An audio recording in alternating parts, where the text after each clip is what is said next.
Conosco já em nossos estúdios, o Dr. Gabriel Silveira, ele preside a Comissão de Direito Tributário da UAB aqui de Jacari, que mais uma vez participa conosco ao vivo aqui do nosso Jornal da Mensagem. Dr. Gabriel, por favor, obrigado pela presença, né? Muito bom dia, hein? Bom dia, Doni. Bom dia aí aos ouvintes. Eu que agradeço mais uma vez pela oportunidade, agradeço meu nome, agradeço em nome da OAB de Jacareí e ficamos à disposição aí. Vamos falar um pouquinho sobre um tema relevantíssimo hoje, novamente, aí do direito tributário e fico à disposição. Vamos lá. Bacana, então. Para quem não acompanhou, a Comissão de Direito Tributário é uma aquisição nova da UAB, né, doutor? Sim. A comissão ela foi formada, né, no dia 30 de março. Ou seja, estamos aí chegando ao segundo mês. A gente brinca que ainda é um bebê aqui na OAB de Jacareí. E estamos evoluindo, graças a Deus, contando aí com a ajuda do presidente da OAB aqui de Jacareí, Dr. Carlos Guerra, e com a ajuda dos colegas também e da população em geral, dos comerciantes. Então, estamos crescendo aí dia a dia. Aliás, né, tudo tem seu tempo e tudo tem seu propósito. Por exemplo, a primeira vez que a gente conversou, a gente falava sobre a quebradeira de muitas empresas que estavam quebrando, muitas empresas que terão dificuldades de voltar ao mercado de trabalho. E tem muitas empresas que têm dificuldade em relação a saber o ressarcimento de tributos, né, doutor? Exatamente. Ainda continua essa situação. A gente brinca, né, que nós brasileiros, me incluo aí nisso, a gente tem aí a mania, vamos dizer assim, de não correr atrás dos nossos direitos, não querer saber, ou muita informação, muita gente hoje vai buscar lá no pai da sabedoria, o Google, achando que vai ter um conhecimento, na verdade tem uma informação que muitas vezes não é a verdade, né? E a gente acha muito caro buscar informação e preferimos ficar na ignorância. E não é um bom caminho aí muitas vezes, né? Principalmente nessa área tributária, principalmente para os empresários.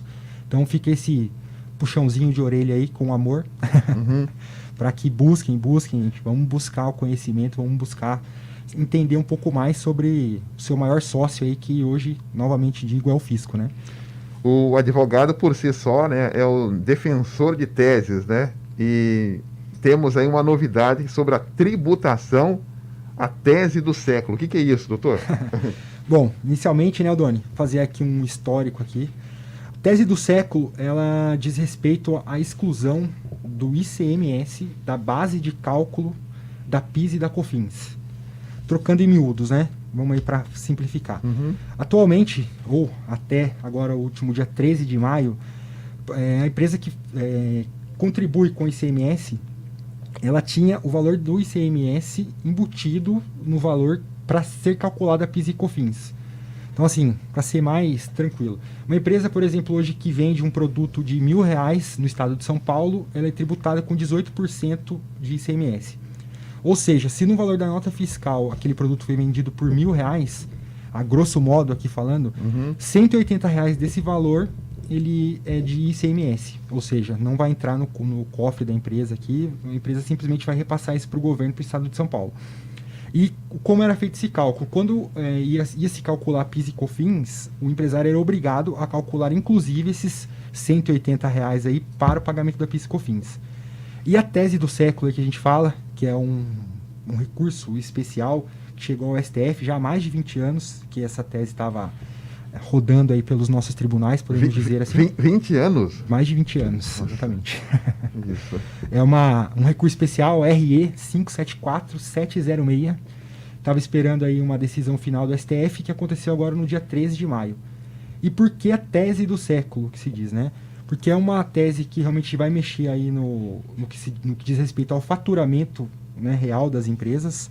E é uma tese jurídica tributária mais importante realmente aí da história do Brasil, por conta principalmente dos vultuosos valores aí que vão envolver isso. Mais ou menos hoje, segundo o estudo do IBPT, 485 bilhões de reais para ser recuperado em tributos PIS e COFINS aí pelas empresas que trabalham no regime de tributação do lucro presumido ou do lucro real. Então é um valor exorbitante e que muitas empresas vão se beneficiar disso.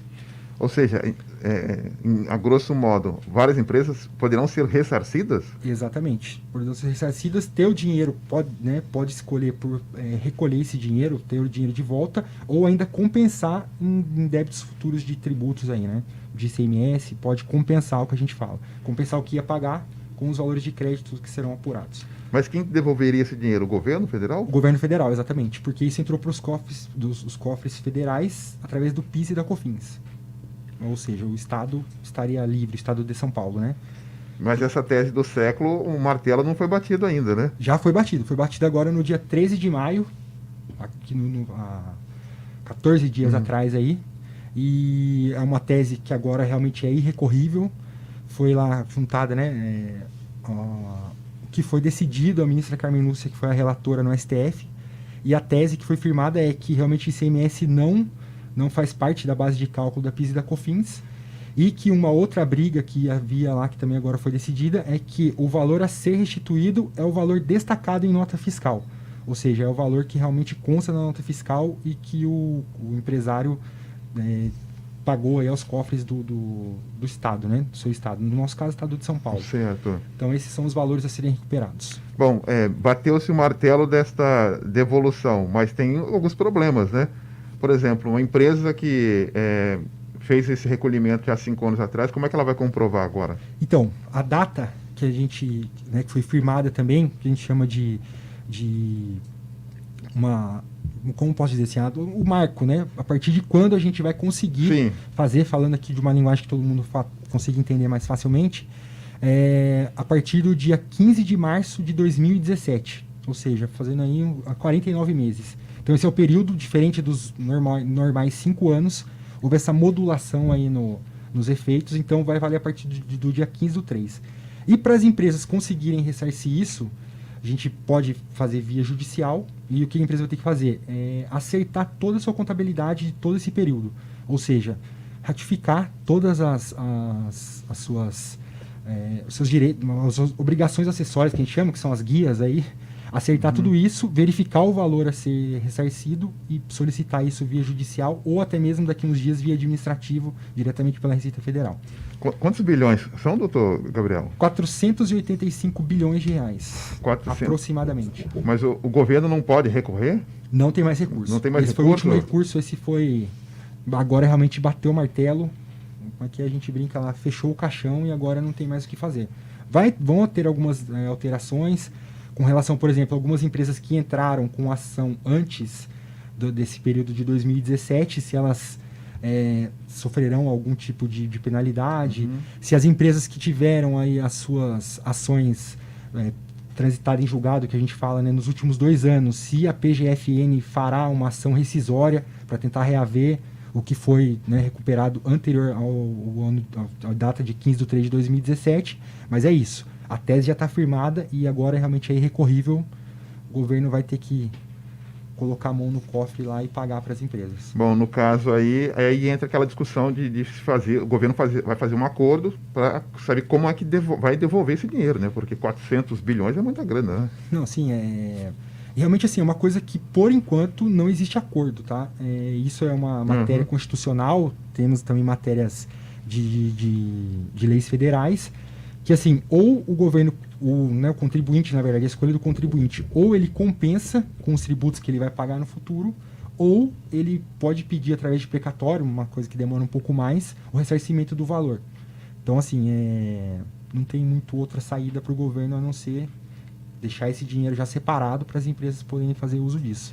Até para o nosso ouvinte entender, o que seria esse precatório, no caso? Precatório nada mais vamos dizer aí, que um cheque que o governo vai passar, que são os valores que efetivamente eles vão pagar. Precatórios, normalmente, né, o que eles têm atrelado a isso? A dívida pública, né? O governo vai emitir aí títulos da dívida para conseguir recuperar dinheiro através dos bancos também, né?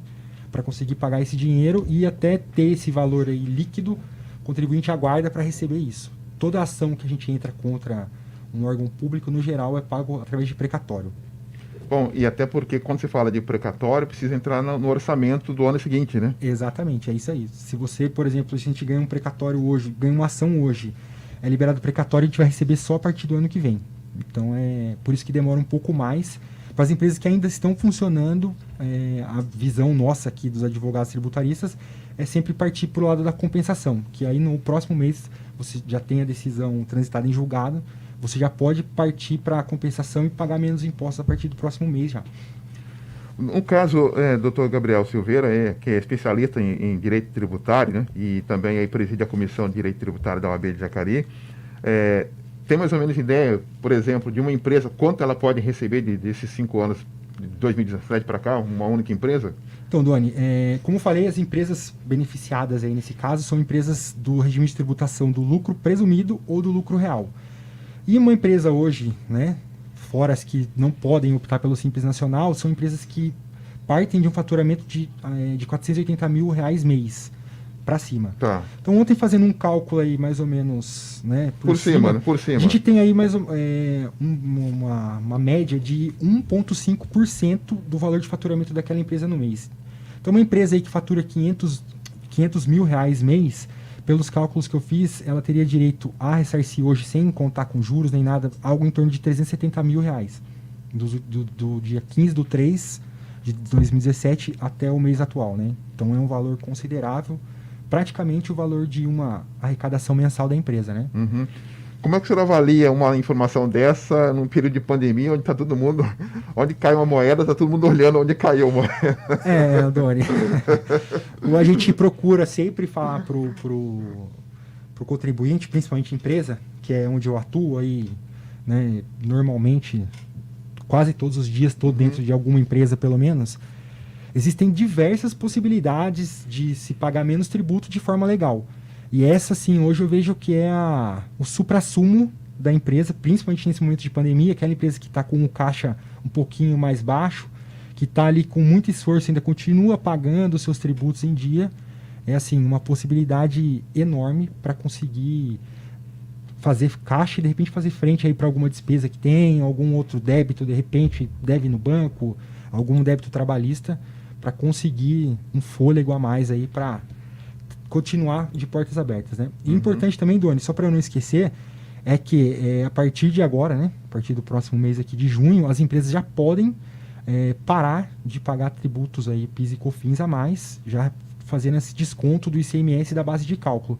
Então, assim, empresário, contadores, já fiquem atentos a isso, porque a partir do próximo mês, quando for fazer as suas guias aí de PIS e COFINS, já excluir da base de cálculo o ICMS do valor total do faturamento. Doutor, é importante então, mas vai ter que ter um comunicado do governo federal em relação a não cobrar. Como é que eu vou ter segurança jurídica para não cobrar? Sim, então, o que a gente já tem, né? A PGFN já lançou aí 3 dias atrás um comunicado já dizendo que ela não vai mais recorrer em nenhum processo que fale sobre esse tema, né? Então, assim, dentro de alguns dias a gente acredita que a Receita Federal já vai lançar uma instrução normativa de como vai funcionar isso. Mas, assim, existem as empresas que a gente fala que elas gostam de ser totalmente conservadoras. Para isso seria interessante procurar um advogado especialista na área e ajuizar uma ação e aguardar a decisão do trânsito em julgado disso e aí com toda a segurança jurídica poder fazer. Mas, empresa que já gosta de ser um pouco mais arrojada já pode fazer isso a partir do mês que vem.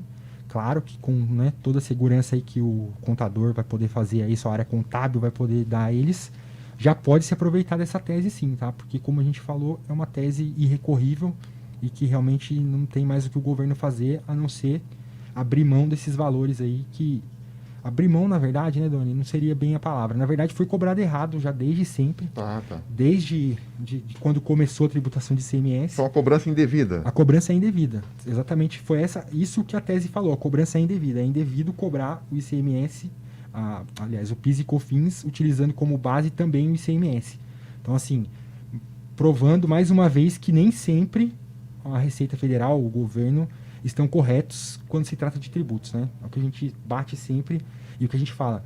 Por isso a importância do empresário entender, ter ali ao seu lado uma pessoa que realmente entenda da área, porque existem aí diversas oportunidades de redução de tributos, como eu falei, de maneira legal, e que, infelizmente, a maioria, esmagadora maioria dos empresários não se utilizam disso ainda hoje no Brasil. Infelizmente. Olha, doutor Gabriel Silveira, olha, uma informação importantíssima no momento, importantíssima mesmo, que vai mexer com todo o cenário aí econômico, né? E vai ter muita discussão ao longo do dia, porque é um assunto, tá todo mundo preocupado com pandemia, Sim, mas aí um projeto de 20 anos, uma discussão de 20 anos, sim. de 20 anos, e bate-se o martelo agora. E uma última pergunta, como é que se definiu que a restituição seria essa colocação só a partir de 2017 para cá e não o restante? Como é que eles chegaram a esse acordo aí? Então, chegou-se a isso porque foi a data em que o Supremo Tribunal Federal, já naquela época, já dizia que o ICMS não faz parte da base de cálculo para o cálculo da PIS e da COFINS.